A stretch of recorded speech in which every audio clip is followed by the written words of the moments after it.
નમસ્કાર મિત્રો, welcome to my channel Dave classes English for all. મિત્રો, આજે આપણે ધોરણ 6 યુનિટ 3 ની અંદર બરાબર યુનિક એવરીવન ઇઝ યુનિક જે સ્ટોરી છે આપણે આગળ ભણી ગયા. જો તમારે ભણવાની બાકી હોય તો વિડીયોની નીચે ડિસ્ક્રિપ્શનમાં એની લિંક આપેલી છે અને આ સ્ટોરીના આધારે નીચે જે સ્ટોરીને લગતા પ્રશ્નોના જવાબ છે, જોડકા છે, એ આજે આપણે જોવા જઈ રહ્યા છે. બરાબર, અહીંયા પ્રશ્નોના જવાબ આપેલા છે. અહીંયા આપણે skill and quality, your friends name, એ બધું આપણે અહીંયા લખવાનું છે. બરાબર, બટ બિફોર ઇટ મિત્રો, જો તમારે અમારી ચેનલ પર નવા હોય તો ચોક્કસથી અમારા વિડીયોને લાઇક કરજો અને મિત્રો સાથે શેર કરજો. અને જો હજી પણ અમારી ચેનલ સબસ્ક્રાઇબ ના કરી હોય તો પ્લીઝ સબસ્ક્રાઇબ ઇટ. જો મિત્રો, અહીંયા કહે છે replace the underline words with the opposite meaning from the bracket. Replace એટલે ની જગ્યાએ મૂકવું, અંડરલાઇન એટલે લીટી કરેલા. લીટી કરેલા શબ્દની જગ્યાએ મૂકવાનો છે વર્ડ્સ, શબ્દ, વિથ ઓપોઝિટ. ઓપોઝિટ એટલે વિરુદ્ધાર્થી, મિનિંગ એટલે અર્થવાળો, ફ્રોમ ધ બ્રેકેટ એટલે કૌંસમાંથી. આ જે કૌંસમાં આપેલા શબ્દો છે આપણે પહેલાં એ જોઈ લઈએ કયા કયા શબ્દો છે. તો એક્સિલન્ટ એટલે ઉત્તમ, યુનિક એટલે કે અનન્ય, અજોડ, એને જેવી બીજી કોઈ જોડ હોય નહીં. ડિફરન્ટ એટલે અલગ, હાર્ડવર્કિંગ એટલે સખત મહેનતવાળું, અને વેલ્યુએબલ એટલે કિંમતી. બરાબર, કે જેની કોઈ કિંમત ના હોય, મીન્સ કે બહુ મૂલ્યવાન હોય એવું કહેવામાં આવે.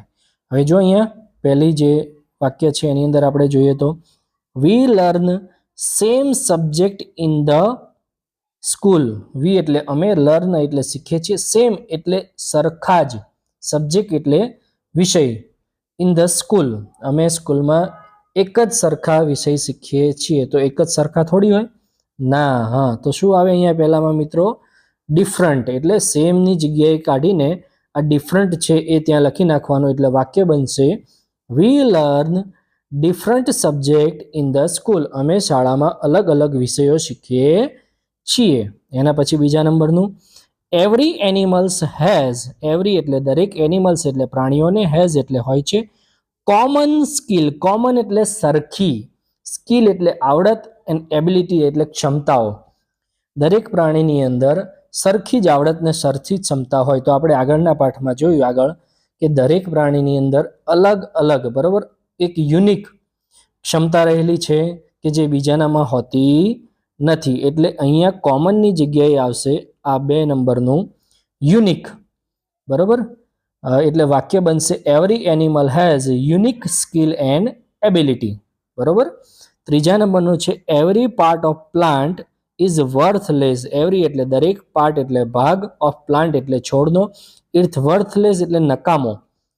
કે ભાઈ છોડનો દરેક ભાગ છે નકામો હોય છે, તો નકામો નથી હોતો, એ તો કિંમતી હોય છે. એટલે અહીંયા ત્રીજા નંબરમાં લખશું વેલ્યુએબલ, કે છોડનો દરેક ભાગ કિંમતી હોય છે. વર્થલેસની જગ્યાએ અહીંયા આવશે વેલ્યુએબલ.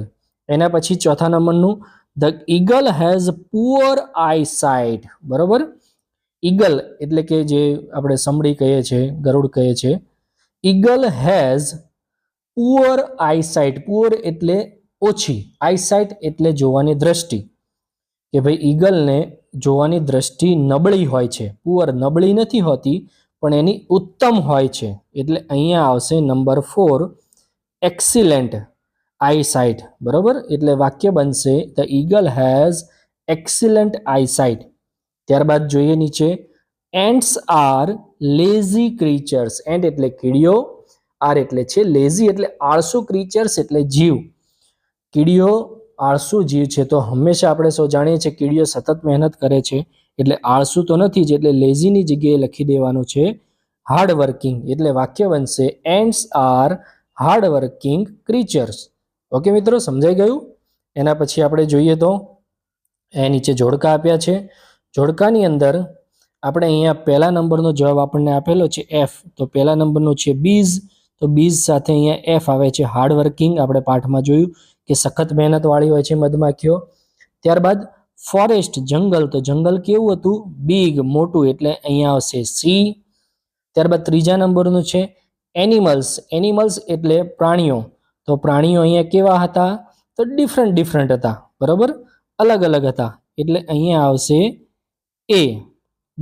ત્રીજા નંબરમાં આવશે એ. ચોથા નંબરનું છે બનિયન ટ્રી, વડનું ઝાડ. તો કેવું હતું? વાઇસ, બુદ્ધિશાળી. એટલે ચોથા નંબરમાં આવશે બી. ત્યારબાદ જો અહીંયા મિત્રો કહે છે લેસન. લેસન એટલે મિત્રો અહીંયા આપણે વેલ્યુએબલ આવશે. પાંચમા નંબરનું લેસન છે એનો જવાબ આવશે ડી. અને છેલ્લું સ્ક્વિરલ તો એ ક્લાઇમ્બર છે, ચડી શકે છે, એટલે અહીંયા આવશે ઈ. એટલે જવાબ બનશે CABDE. આ રીતે મિત્રો અહીંયા તમારે ઓપ્શન લખી દેવાના છે, બરોબર, નંબરની સામે. એના પછી હવે આગળ જોઈએ તો મિત્રો ક્વેશ્ચન આન્સર આપણને આપેલા છે. સૌથી પહેલો આપણે પ્રશ્ન જોઈએ, what did the animals start one day. What એટલે શું, ડીડ એટલે હતું, એનિમલ્સ એટલે પ્રાણીઓએ, સ્ટાર્ટ એટલે શરૂ કર્યું, વન ડે એટલે એક દિવસ. એક દિવસ પ્રાણીઓએ શું શરૂ કર્યું હતું? તો બેઠો જ જવાબ મિત્રો અહીંયા ફકરામાં આપેલો છે. ક્યાંય પણ કોઈ પણ ગ્રાઇડ કે કોઈ પણ સિદ્ધિની જરૂર નથી, બરોબર. ચોપડીમાં જ એનો જવાબ આપેલો છે, બેઠો જ, બરોબર.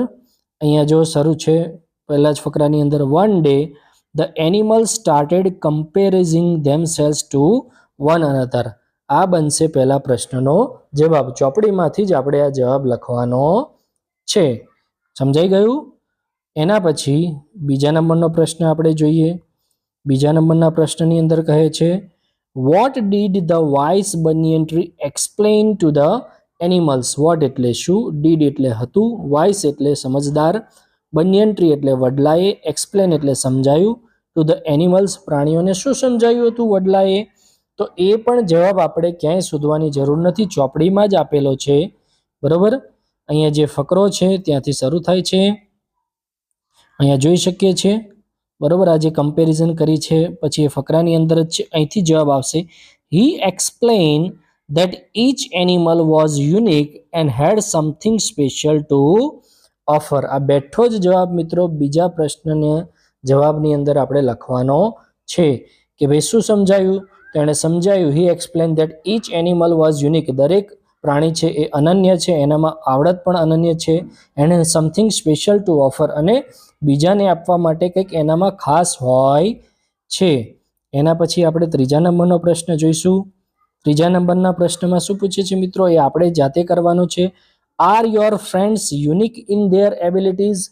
આર એટલે શું, યોર એટલે તમારા, ફ્રેન્ડ્સ એટલે મિત્રો, યુનિક એટલે અનન્ય એટલે કે અલગ છે, ઇન ધેર એબિલિટી એટલે ક્ષમતામાં. તો શું લખવાનું? Yes they are. બરોબર મિત્રો, આટલો જ જવાબ લખશો તો પણ ચાલશે, અથવા તો તમે આખો લખી શકો છો. Yes they are unique in their abilities. બરોબર, અહીંયા ધે આર થી પછી આ પાછળ જોઈ શકાય, આટલું જોઈન્ટ કરી શકાય, યુનિક ઇન ધેર એબિલિટીઝ. બરોબર, ઇઝી છે, ખાલી ધે આર લખો તો પણ ચાલશે, અને ધે આર પછી આ યુનિક ઇન ધેર એબિલિટીઝ લખશો તો પણ સાચું પડશે. એના પછી જોઈએ આપણે ચોથા નંબરનો પ્રશ્ન, do you compare your handwriting with your friends.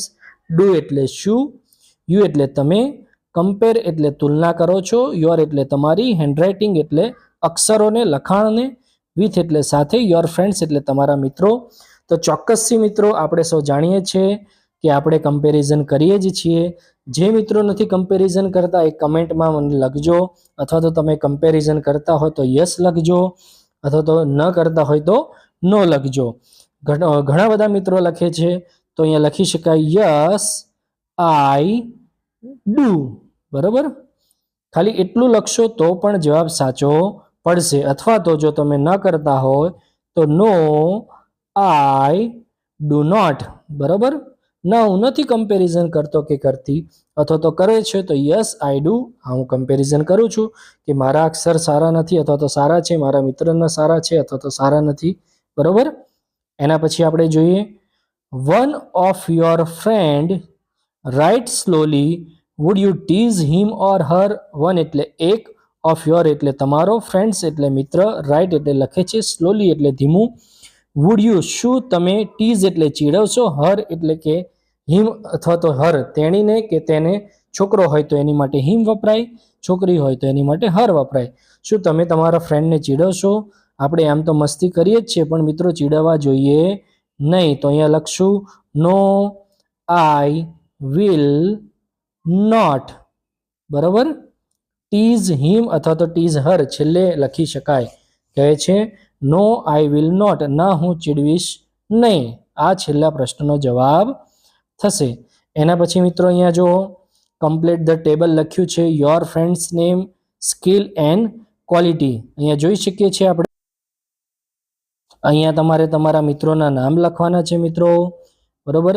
1 2 3 4 5. ઉદાહરણ તરીકે તમે કોઈ નામ અહીંયા લખો છો પ્રતીક, બરોબર. તો પછી એ પ્રતીકની અંદર સ્કિલ એટલે કે આવડત, કૌશલ્ય, અને ક્વોલિટી એટલે કે કયો ગુણ રહેલો છે, તો એના અક્ષર સરસ છે તો તમે અહીંયા ગુડ હેન્ડરાઇટિંગ લખી શકો છો, બરાબર. Good handwriting. ઓકે. પછી ધારો કે તમારો બીજો કોઈ મિત્ર છે, છોકરીઓ છે, ધારો કે એ લખે છે અહીંયા કોમલ, તમારી જે પણ કોઈ બેનપણી છે, તો એ જમ્પ હાઈ, ઊંચો કૂદકો બહુ સરસ મારી શકતી હોય, અથવા તો સિંગ બેટર, સારું ગાઈ શકતી હોય, તો અહીંયા લખવાનું સિંગ બેટર, બરોબર. સમજાઈ ગયું? એ રીતે એની આવડત જે છે એ અહીંયા તમારે લખવાની છે, પણ ઉપર આપણે સ્કિલ અને ક્વોલિટી છે એ આપણે એનું સમજી લઈએ જેથી કરીને તમને સમજણ પડી જાય. તો પહેલા નંબરનું છે ગુડ હેન્ડરાઇટિંગ. ગુડ એટલે સારા, હેન્ડરાઇટિંગ એટલે અક્ષરો. પછી જમ્પ હાઈ, જમ્પ એટલે કૂદકો મારવો, હાઈ એટલે ઊંચી કૂદ. જમ્પ લોંગ, જમ્પ એટલે કૂદકો મારો, લોંગ એટલે લાંબો એટલે કે લાંબી કૂદ. સિંગ બેટર, સિંગ એટલે ગાવું, બેટર એટલે સરસ. Take part in elocution competition, take એટલે લેવો, પાર્ટ એટલે ભાગ, એટલે કે ભાગ લેવો. ઇલોક્યુશન, ઇલોક્યુશન એટલે વક્તૃત્વ, વક્તૃત્વ એટલે બોલવાની, કોમ્પિટિશન એટલે સ્પર્ધા. આ રીતે મિત્રો તમે તમારા 5 મિત્રોનું નામ લખીને એમની જે પણ કોઈ આવડત છે એ પ્રમાણે અહીંયા તમે સામે લખવાનું રહેશે. આઈ હોપ કે તમને આ વિડીયો સારી રીતે સમજાયો છે. બાકીનો જે આગળ આ નવો પાર્ટ છે, નવી સ્ટોરી છે, પેસેજ છે, એ આપણે આપણા નેક્સ્ટ વિડીયોની અંદર જોઈશું.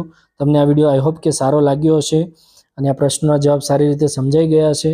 તો ચોક્કસથી તમારા અન્ય મિત્રો સાથે પણ શેર કરજો. વિડીયો પસંદ આવે તો લાઈક કરવામાં મિત્રો સહેજ પણ કચાશ ના રાખશો અને ચોક્કસથી અન્ય મિત્રો સાથે શેર કરજો અને અમારી ચેનલ સબસ્ક્રાઈબ કરજો. Thank you so much.